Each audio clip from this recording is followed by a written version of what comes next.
Hello everyone, கல்யாண வீட்டு வத்த குழம்பு பார்க்கும்போதே சாப்பிட்ணுன்னு இருக்குல்ல. ஒரு வாரம் வறுக்க வச்சு சாப்பிட்லாங்க. நான் இந்த ரெசிபி ஒரு ஸ்பெஷல் பர்சனுக்காக செஞ்சுருக்கேன். அவங்களுக்கு ரொம்ப பிடிக்குங்க. ஒரு ஹோட்டலில் சாப்பிட்ருந்தாங்களா, அந்த டேஸ்ட் வேறு எங்கேயுமே கிடைக்கலன்னு சொல்லியிருந்தாங்க. இந்த குழம்பு சாப்பிட்ட பிறகு அதே டேஸ்ட்டில் இருக்குன்னு சொன்னாங்க. நம்மளோட குழம்பு இன்னொருத்தர் பிடிக்கிறது ரொம்ப ஹாப்பியாக இருக்கும்ல. மசாலா ஃப்ரை பண்ணிக்கலாம். ஸ்டவ்வில் கடாய் வச்சுட்டு 1 ஸ்பூன் துவரம் பருப்பு, 1 ஸ்பூன் கடலை பருப்பு, 1 ஸ்பூன் உளுத்தம் பருப்பு சிம்மில் ஃப்ரை பண்ணிக்கலாம். 1 ஸ்பூன் தனியா போட்டுக்கலாம். 1/2 ஸ்பூன் சீரகம் போட்டுக்கலாம். 1 ஸ்பூன் மிளகு போட்டுக்கலாம். 1/4 ஸ்பூனோட கம்மியாக 10 சீடு அளவுக்கு வெந்தயம் போட்டுக்கலாம். நிறைய போட்டோம்னா கசப்பு வந்துடும். 1 ஸ்பூன் அரிசி போட்டுக்கலாம் திக்னஸ்க்காக. 2 கொத்து அளவுக்கு கருவேப்பிலையும் போட்டுக்கலாம். காரத்துக்காக 2 காஞ்ச மிளகாய். சிம்மில் ஃப்ரை பண்ணிக்கலாம். சிம்மில் ஃப்ரை பண்ணும்போது எல்லாமே ஈவனாக ஃப்ரை ஆகும். கலரு நல்லா சேஞ்சாக இருக்குல்ல. இந்த ஸ்டேஜில் ஸ்டவ் ஆஃப் பண்ணலாம். நல்லா ஆறினதுக்கப்புறமா மிக்ஸி ஜாரில் பவுடர் பண்ணிவிட்டு ரெடியாக வைக்கலாம். ஸ்டவ்வில் கடாயை வச்சுட்டு நல்லா செய்யும் போது டேஸ்ட் ரொம்ப நல்லாயிருக்கும். 3 ஸ்பூன் நல்லெண்ணெய் விட்டுருக்கேங்க. இன்னைக்கு கொஞ்சமாக சுண்டுக்காய் வத்தல், மணத்தக்காளி வத்தல் எடுத்திருக்கேன். ஒன்றா கூட எடுக்கலாங்க. நான் 2 விதமாக எடுக்கும்போது 2 ஃப்ளேவர்ஸ் கிடைக்கும் இல்லையா,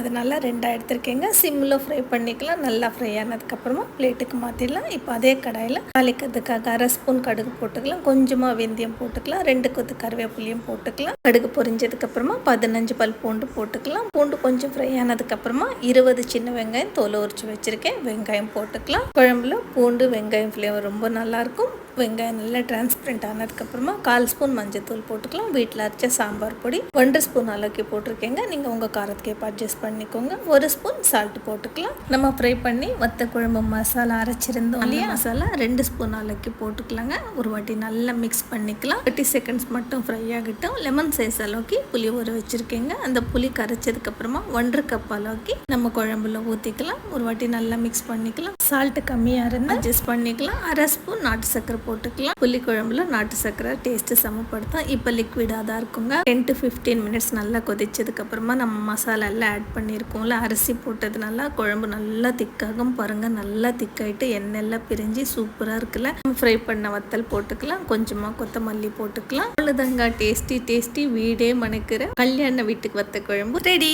நாள் ஆக டேஸ்ட் கூடிட்டே இருக்கும். நீங்களும் ட்ரை பண்ணுங்கள். தேங்க்யூ ஃபார் வாட்சிங்.